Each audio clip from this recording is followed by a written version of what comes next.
It's Mark with Mark's Home Hobbies. How you guys doing today? I'm doing pretty good. This just came. Amazon just dropped her off. 2 guys in a truck.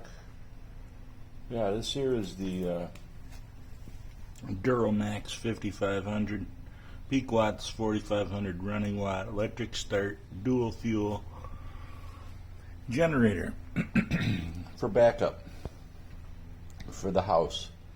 And this is going to get tied into a transfer switch, which will allow me to leave everything plugged in as normal, and then when the power comes back on, you can just turn the transfer switch and convert back over to grid power again. So, and then the nice thing about this unit here is you can take your propane bottle that you used for your barbecue grill. Well, I got an electric barbecue grill now, so I won't be needing that propane for that grill anymore. So I'll just hook that up, and as long as I never put gasoline in the carburetor of this thing here, I'll never have to worry about a clogged carburetor. And I'll get one of those little battery tender things and leave it hooked up to the battery, and that'll keep it charged up with the right charge, ready to go whenever I need it. Also thinking about just taking the battery right out of it and storing it in the house on the charger in here, so it won't be subject to the cold weather elements and things like that. Then I'm probably going to mount this inside of a little shed or something. I don't know if I'm just going to make one. I got some sheets of particle board over there. I'll probably make a decent one myself instead of spending $100 to buy one. So we're going to see how that goes. But anyhow, I'll try to do a little bit of an unboxing for you here. I'm not sponsored by Duramax or any of that. I just bought it because it had a good rating on Amazon, and it was electric start, dual fuel. It was the right size that I wanted, and the price was right. I think it was around $550. I'm not going to put a link on Amazon. You can find it on there. Duramax 5500 peak watt, dual fuel. Put that in there, you'll get a hit to it. So anyways, what I'm going to do here, unbox it for you folks so you can see what's going on here. Now, I'm doing this one-handed, so let's see what we got in here.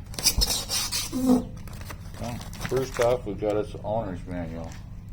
Put that over there. Welcome to Duramax. Please read the owner's manual, which we will do in due time.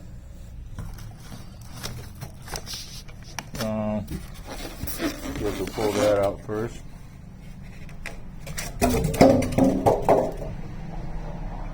Looks pretty nice, wrapped in plastic, surrounded by foam. Let's see if we can pull this box out of here. I want to have to do that and bring it back because it's too heavy for me to lift. Alright, through the magic of camera work there, got that open, and it was conveniently had this nice little piece of 1/4 inch plywood that may come in handy. Surrounding the outside of the generator here where this box was packed in there along the side, this has the regulator for your propane hookup.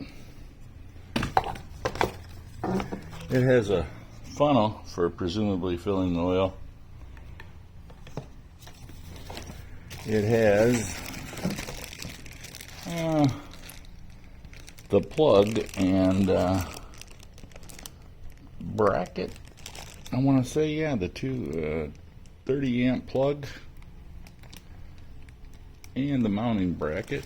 Has a couple of wheels, which are hard rubber, and a couple of handles there. And that's what's in that box.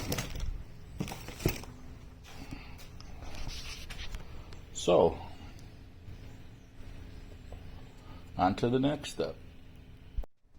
Alright, yeah, I got that piece of cardboard off there. Had to destroy the box because the generator is pretty heavy. I'm not going to be able to lift it out of there. So let's give it a good pull. Oh, it's not that bad. It probably weighs about 90 pounds or so. Maybe 100, I don't know. I could probably pick it up, but I'm not going to attempt to do it by myself. Yeah, it has all these nice little hang tags all over it and everything. Stop. Do this. Ah, it even has a fuel gauge on top. You put gasoline in it. That's environmentally spec there. EPA carb approved. Emissions reduced. Yeah. Duramax hybrid XP 5500 EH. Pretty nice. Let me do some more work and I'll bring it back. Alright, there she sits. Battery removed. One nut on top of that battery out of the two is enough to slide that little bracket over there and take the battery right out. One little screw on there. Other than that, not too much. Just a couple bolts for the wheels, a couple bolts for the handle, a couple bolts on each feet there, and the only problem I had was that one foot right there, the battery cover covers the bolt, so you got to flip the generator upside down. But no worry, because there's no oil in it or anything, so you got to put that in there before you start it up.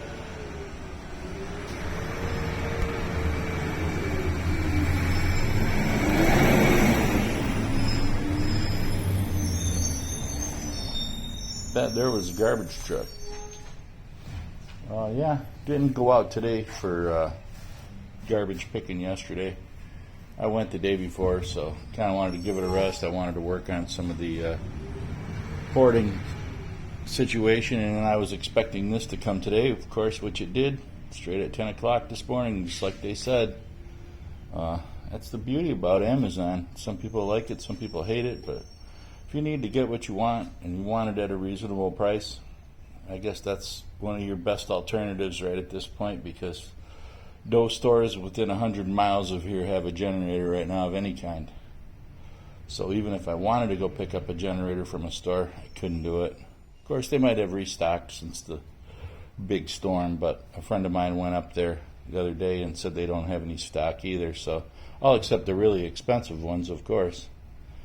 But this one here is kind of medium, middle of the road. My house isn't that big. It's only 1,000 square foot, so I don't see any real problems. I might not be able to run everything all at once, but you know, when you're in a power outage, you're in a reduced kind of a mode anyways. And I think this one will handle the refrigerator and the furnace if necessary, and a small TV, and a phone charger, coffee pot occasionally, something like that, and then the refrigerator off and on when the heater's not on or the AC's not on. So I think it'll do the job, you know, for the price that it costs. You don't have to, you know, go to the poorhouse to afford a home standby backup system.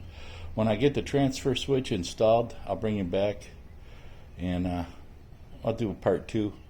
Then you can see about the little shed that I make and the transfer switch and all that stuff, because people are interested in that too. So anyways, if you made it this far, thanks a lot for watching.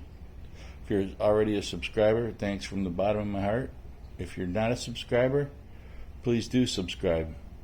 Even if I never expect to see you ever again, you should subscribe to my channel, and I will subscribe to yours.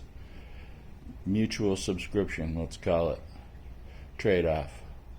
So anyways, this is Mark with Mark's Home Hobbies saying have a beautiful day and a better one tomorrow.